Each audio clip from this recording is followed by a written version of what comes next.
Hi, Rob. Good test today. Hope you found it helpful. Just going to run through a couple of points that we discussed now in the session. First and foremost, in terms of your setup, if we look on the left-hand side, this was kind of your before. And as we can see here now, sort of quite a bit of arcing in the spine, bit of sort of roundness off in the hips and the lower half, and quite a bit of flex in the knees. And the head kind of sort of turned down quite a lot, keeping the head down kind of mentality, as we said, that is wrong, and just trying to get underneath the golf ball there. So if we can look at your setup sequence, what we're looking to try and do is get a straighter back. This is just a shot we've just hit now, which again was a good shot. So you see the ball there flying away nicely. Very, very good. What we're trying to get in the habit of doing now is rather than put the feet first and guess that distance, as we saw at the start of the session, you'd hit some shots and you wouldn't if you move your feet, you just drag in. Try and get to that position there now, reset, get on the golf ball, bring that golf ball in first and then put the golf club down behind the ball. So once you've established that position with the club now behind the golf ball in the angle that you want the club to be on, you then put your hands on the grip, talking about the pressure in that hand in the grip position, nice and loose, nice and soft. That will take a lot of tension both out of your hands, your forearms and then your shoulders and give you more mobility. And once you've created that position there now, we can just set the feet apart with a little bit less flex in the knees and just that sort of movement. So just pushing those hips backwards when you straighten the legs just about here a second.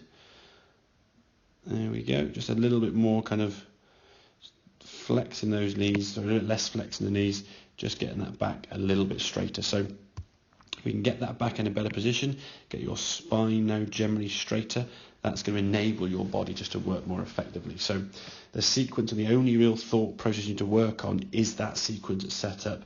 So it starts with club first, that's the first thing to worry about.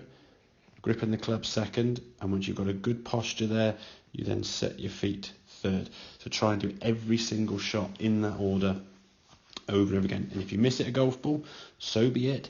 Just reset yourself, start again. Try to avoid that kind of keeping the feet in the same position and just reaching forward to the golf ball and dragging him in, which is what we did at the start of the session. Which, as we said, all you end up doing is guessing the distance from the golf ball and just trying to react from shot to shot. As you can see here now on the right-hand side, once you set up nice to the golf ball, got yourself in a good posture, back nice and straight there, a nice good backswing as the club goes back, nice position, start coming down to the golf ball, really, really good strike of the ball as we can see there.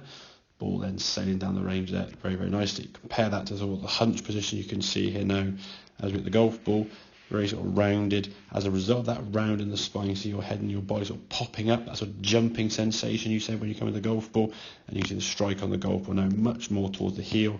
As you hit the golf ball, the club now twists and the ball just scuttles on the ground there, low to the left. And as we did discuss, obviously, when you felt the grip twisting as a result of a bad shot, what the logical thought would then be was to grip the club tighter. In fact, the sequence was, well, I've missed it the golf ball, the club's twisted, therefore the club twisting must have caused the bad shot, when in reality it's just a bad strike and the club's bound to twist. Nothing you can really do is going to stop that. So work on that sequence. As I said, every shot you hit, whether it's a good shot or a bad shot, make your strike of the golf ball, set yourself up again, reset, drag a ball in, go through that sequence, go through that order, and that'll make it a heck of a lot easier to get a much more consistent strike on the golf ball and improve your game going forward. So hope that all makes sense. Any questions, obviously give me a shout, and I will see you again soon.